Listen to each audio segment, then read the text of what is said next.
মানুষের কি ব্রেইন দেখেন, মানুষ জমিন ছেড়ে আকাশে চলে যায়। পাখি দেখে মানুষের শখ হলো পাখি যেহেতু উঠতে পারে আমরাও পারবো।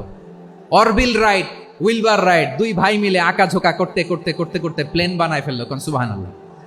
এখন পাখিও ওরে, আমরাও ওরি। এরপরেই মানুষের কৌতূহল থামে না এখানে। মানুষ চলে গিয়েছে চাঁদে। কোথায় গেছে? এখন কিন্তু চাঁদে জমি বিক্রি হয় জানেন। পৃথিবী নিয়ে মারামারি শেষ, রাশিয়া আমেরিকা এখন ধরছে চাঁদ আর মঙ্গল গ্রহ। এখন চাঁদে জমি বিক্রি হয়, মঙ্গলে জমি বিক্রি হয়। এই চাঁদ, মঙ্গল, বৃহস্পতি, শনি সব আল্লাহ তাআলা আমাদের জন্য বানিয়েছেন। সুবহানাল্লাহ পড়েন। মানুষ সাগরের উপরে চড়ে, শূন্যে ভেসে বেড়ায়, পাহাড় কেটে সুড়ঙ্গ বানায়, টানেল বানায়। মানুষ ব্রডব্যান্ডের লাইন নিয়ে যায় সাগরের ভেতর দিয়ে, এক দেশ থেকে আরেক দেশে, এক মহাদেশ থেকে আরেক মহাদেশে। সুবহানাল্লাহ পড়েন। তার মানে গোটা বিশ্বের সবকিছুর উপরে control, superiority over all creatures, সবকিছুর উপর কন্ট্রোল, মনিটরিং, নিয়ন্ত্রণ, এটা প্রতিষ্ঠা করে দিয়েছে কে? এজন্যই মানুষের শ্রেষ্ঠত্ব। আপনারা জাহাজ দেখেছেন? জাহাজ, হ্যাঁ, বাড়ি চট্টগ্রাম হইলে দেখতে পারতেন। দেখছেন? বিশাল বিশাল জাহাজ, বিশাল জাহাজ মালামাল নিয়ে এক মহাদেশ থেকে আরেক মহাদেশে যায়। গত মাসে আমার জাপান সফর ছিল। এই যে বাংলাদেশে যে গাড়িগুলো চালান, বেশিরভাগ গাড়ি আসে কিন্তু জাপান থেকে। হাজার হাজার গাড়ি একটা জাহাজ বহন করতে পারে, হাজার হাজার গাড়ি। এটারে সাগরের মধ্যে ভাসাইলো কে? সবাই বলুন, ভাসালো কে? হাজার হাজার গাড়ি নিয়ে জাপানিজ গাড়িগুলো আমাদের চট্টগ্রামের এয়ারপোর্টের বন্দরে ভিড়ে। যুক্তরাষ্ট্রে আমি দেখেছি বিশাল বিশাল জাহাজ। আপনারা টাইটানিক জাহাজের নাম শুনেছেন?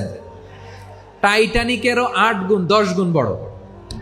সুবহানাল্লাহ কইবেন না? টাইটানিক জাহাজের 8 গুণ 10 গুণ বড় একটা জাহাজ আছে, আইকন অফ দ্য সি। আমি দেখে এসেছি।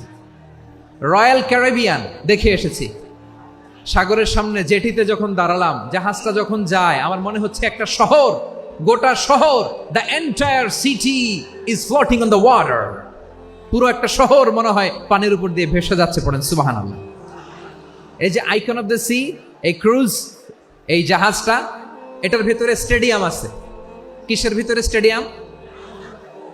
কথা বুঝে নাই বোধহয়। স্টেডিয়াম কিসের ভিতর? সুইমিং পুল আছে, শপিং মল আছে, রেস্টুরেন্ট আছে, ক্লাব আছে, 3000 4000 রুম বিশিষ্ট, কক্ষ বিশিষ্ট হোটেল আছে। এই সবগুলোর নিয়ে এগুলো চলে সাগরের এই দোলার মধ্যে, জলোচ্ছ্বাসের মধ্যে। এই সাগরের ভেতরে এই জাহাজগুলোর ভাষায় রাখছে কে? সূরাতুর রহমানে আল্লাহ তাআলা বললেন, ওয়ালাহুল জাওয়ারিল মুনশাআতু ফিল বাহরি কাল আ'লাম ফাবিআইয়ি আলা, সবাই পড়েন, ফাবিআইয়ি আলাই রাব্বিকুমা তুকাযযিবান।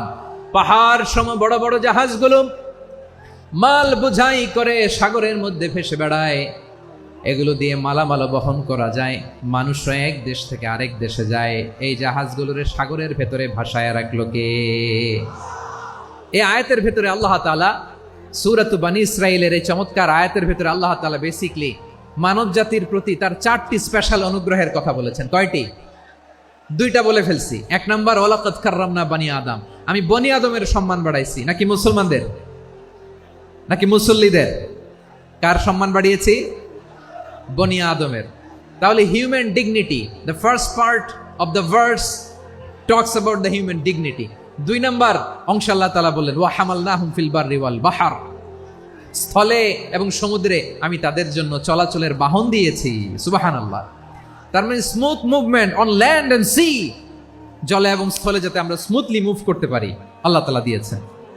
3 নাম্বার আল্লাহ তাআলা বললেন, ওয়া রাযাকনাহুম মিনাত তাইয়্যিবাত, মানুষের জন্য আমি পবিত্র রিজিকের ব্যবস্থা করেছি। জলে এবং স্থলে যত প্রাণী আছে সবগুলা প্রাণীকে রিজিক দেয় কে? আমাদেরকে রিজিক দেয় কে? সাগরের মাছগুলোকে, বড় বড় তিমি মাছগুলোরে রিজিক দেয় কে? বাতাসের মধ্যে ভেসে বেড়ানো বড় বড় পাখিগুলো, স্ক্যান্ডিনেভিয়ান কান্ট্রি থেকে লক্ষ লক্ষ কোটি কোটি পাখিগুলো যে এক দেশ থেকে আরেক দেশে ট্রান্সফার হয়, এগুলোর রিজিক দেয় কে? রব্বুল আলামিন বলেন, ওয়ামা মিন দাব্বাতিন ফিল আরদি ইল্লা আলাল্লাহি রিজকুহা ওয়া ইয়ালামু মুস্তাকাররাহা ওয়া মুস্তাওদাআহা কুল্লুম ফি কিতাবিম মুবিন। আল্লাহু আকবার। রব্বুল আলামিন বলেন, ভূপৃষ্ঠে বিচরণশীল যত প্রাণী আছে সব প্রাণীগুলোকে আমি আল্লাহ আমার নিজের কুদরতে রিজিকের বন্দোবস্ত করি। এই প্রাণীগুলো কোথায় থাকে, কোথায় যায়, সব জায়গায় আমি রিজিক পৌঁছে দেই। রিজিক কেউ দিতে পারে না, রিজিকের মালিক কে? রিজিকের মালিক তিনি আল্লাহ। এজন্য আল্লাহ তাআলা বললেন, ওয়ারাযাকনাহুম মিনাত তাইয়্যিবাত। এরপর আল্লাহ বললেন, ওয়া ফাদ্দালনাহুম আলা কাসীরিম মিম্মান খালাকনা তাফদীলা। আমি যত প্রাণী সৃষ্টি করেছি সকল প্রাণীর মধ্যে মানুষের মর্যাদা শ্রেষ্ঠত্ব আমি দিয়েছি। সুবহানাল্লাহ পড়েন। তাহলে এক নম্বরে আল্লাহ বললেন আমি বনি আদমের মর্যাদা বাড়ালাম। এরপরে বললেন স্থলে এবং সমুদ্রে চলাচলের জন্য যানবাহন দিলাম। 3 নম্বরে আল্লাহ বললেন পবিত্র রিজিকের ব্যবস্থা করে দিলাম। এরপরে আল্লাহ বললেন যত প্রাণী আছে, সৃষ্টি আছে, সবগুলার উপরে আমি মানুষকে শ্রেষ্ঠত্ব দিলাম। সুবহানাল্লাহ। তাহলে সবচেয়ে বেশি শ্রেষ্ঠত্ব মানুষের। কার?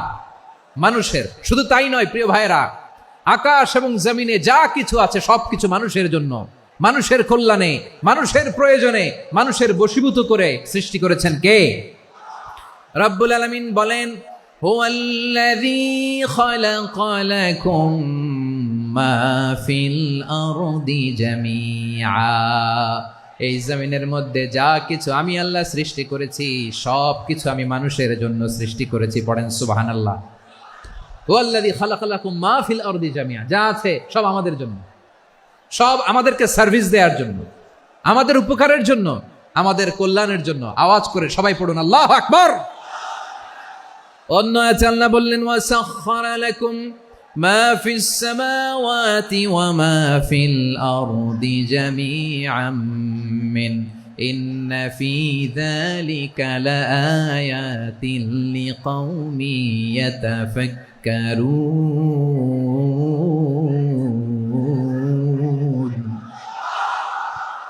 প্রথমে আয়াতে আল্লাহ বললেন জমিনে যা আছে সব তোমাদের কল্যাণে আমি সৃষ্টি করলাম। এরপরে আল্লাহ বললেন আকাশেও যা আছে সব তোমাদের জন্য সৃষ্টি করলাম, তোমাদের অনুগত বানিয়ে দিলাম। পড়েন সুবহানাল্লাহ।